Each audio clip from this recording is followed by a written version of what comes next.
प्यारे साथियों, आपका युवान हिंदी अकादमी में बहुत बहुत स्वागत है। आज हम यहाँ पर टीजीटी, पीजीटी, एलटी, जीआईसी और असिस्टेंट प्रोफेसर के पाठ्यक्रम को देखने वाले हैं, जिसमें हमें हिंदी साहित्य के इतिहास के अंतर्गत देखेंगे, यानी कि हम हिंदी साहित्य के पाठ्यक्रम को देखेंगे। तो हिंदी साहित्य के पाठ्यक्रम के अंतर्गत सबसे पहले हम हिंदी साहित्य के इतिहास का अध्ययन करते हैं। उसी के अंतर्गत हम आदिकाल को देखेंगे। आदिकाल के कुछ पार्ट्स होते हैं, जैसे पार्ट्स में डिवाइड कर दिया जाता है। तो वहाँ पर हमें हिंदी साहित्य इतिहास लेखन की परंपरा, काल विभाजन, नामकरण और आदिकालीन साहित्य की प्रवृत्तियों को पढ़ना होगा। भक्ति काल में हम संत काव्य, सूफी काव्य, राम काव्य, कृष्ण काव्य को पढ़ेंगे। नेक्स्ट रीतिकाल के अंतर्गत हम 3 पार्ट्स को पढ़ेंगे, जैसे रीतिबद्ध काव्यधारा के कवियों को पढ़ेंगे, आचार्य रीतिसिद्ध काव्यधारा के कवि और रीतिमुक्त काव्यधारा के कवि कौन है, इन सबको यहाँ पर पढ़ेंगे। फिर आता है आधुनिक काल। आधुनिक काल में हमें भारतेंदु युग, द्वितीय युग, छायावाद युग, प्रगतिवाद, फिर प्रयोगवाद, नई कविता और प्रवृत्ति काव्यधारा के कवियों को देखना है। नेक्स्ट आएगा गद्य साहित्य का विकास।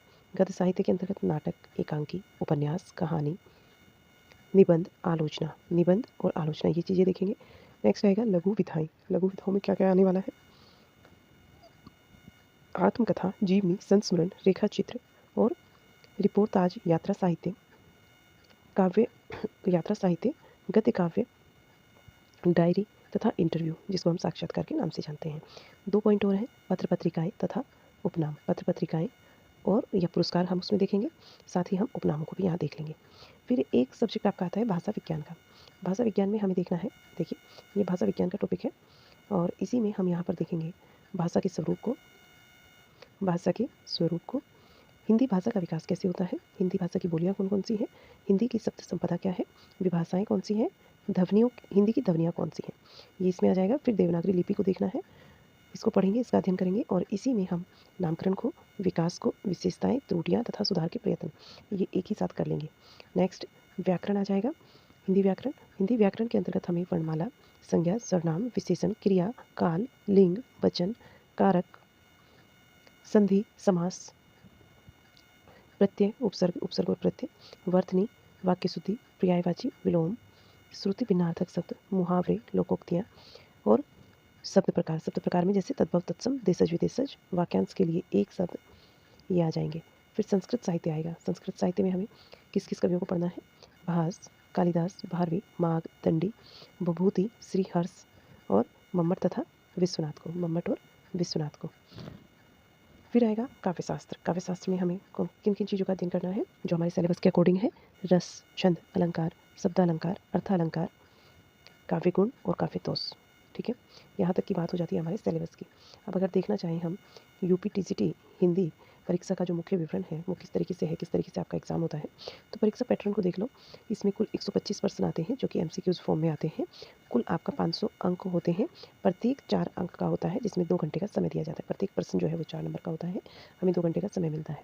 नेगेटिव मार्किंग नहीं होती, ठीक है, अभी तक तो नहीं थी नेगेटिव मार्किंग। आगे अगर पैटर्न चेंज होता है तो अलग बात है, लेकिन अभी तक नेगेटिव मार्किंग नहीं है। आगे देखिए,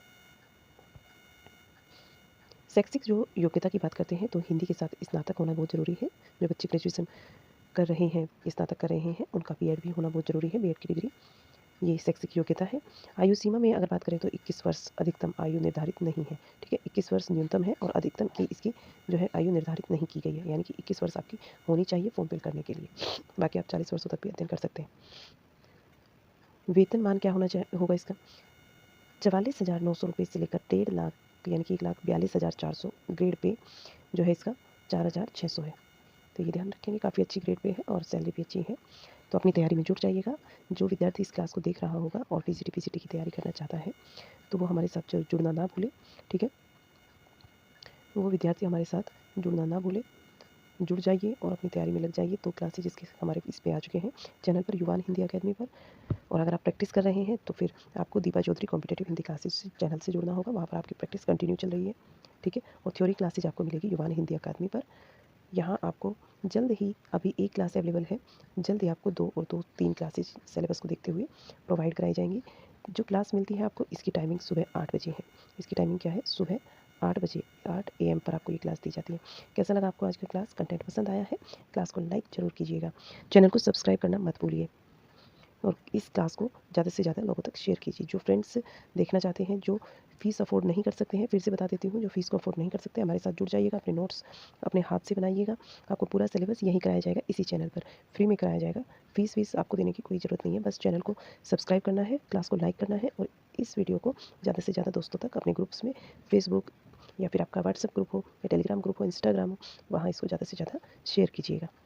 ओके, मिलते हैं आपसे क्लास में, नई क्लास में, जिसमें हम करेंगे काल कर्म। ठीक है, काल कर्म को पढ़ने वाले हैं हिंदी साहित्य के अंतर्गत, तो आप वहाँ ज़रूर जुड़िएगा। आज मैंने आपको सिलेबस समझाया है, क्योंकि सिलेबस भी आपकी नज़र में आना बहुत ज़्यादा ज़रूरी है। इसे भी आप एक कॉपी पेन लेकर लिख सकते हैं। चलिएगा, बाय बाय।